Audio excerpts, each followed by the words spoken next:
Smog की बढ़ती सूरत-ए-हाल, लाहौर और मुल्तान में हेल्थ इमरजेंसी नाफिज। जुम्मा हफ्ता इतवार लाहौर और मुल्तान में मुकम्मल लॉकडाउन लगाएंगे।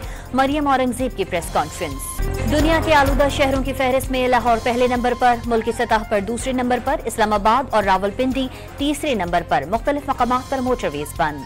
आर्मी चीफ की मुद्दत मुलाजमत में तोसी और ऑडियो लीक कमीशन के खिलाफ दरख्वास्तें आईनी बेंच में समाअत के लिए मुकर्रर। 20 नवंबर को समाअत होगी। अडियाला जेल रावलपिंडी में 190 मिलियन पाउंड रेफरेंस की समाअत। तिब्बी बुनियादों पर बुशरा बीबी की आज हाजिरी से इस्तिस्ना की दरख्वास्त मंजूर। PTI की 24 नवंबर को एहतजाज की फाइनल कॉल। तहरीक इंसाफ का पेशावर में अहम मुशावरती इजलास आज शाम होगा। पंजाब के अरकानी असम्बली भी शिरकत करेंगे। PTI के एहतजाज के दौरान गड़बड़ की या कोई गलत काम किया गया तो गिरफ्तारियां होंगी। वजीर आला पंजाब मरियम नवाज ने खबरदार कर दिया। PTI का एहतजाज मिस कॉल होगी। बुशरा बीबी ने सूबा संभाल लिया, उनकी रिहाई में पूरी दाल काली है।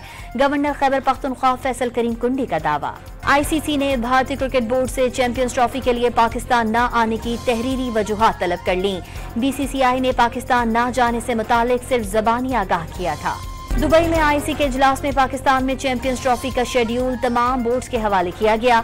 भारतीय समेत तमाम क्रिकेट बोर्ड्स ने शेड्यूल की मंजूरी दी थी। इसहाक डार की जेर सदारत काबीना कमेटी बराए निजकारी का इजलास। बोर्ड ब्लू वर्ल्ड की जानिब से PIA की 7% शेयर्स की बोली को मुस्तरद करने पर गौर। और स्टॉक मार्केट का नया रिकॉर्ड। कारोबार के दौरान 100 इंडेक्स 94,959 पॉइंट्स की बुलंद तरीन सतह अबूर कर गया।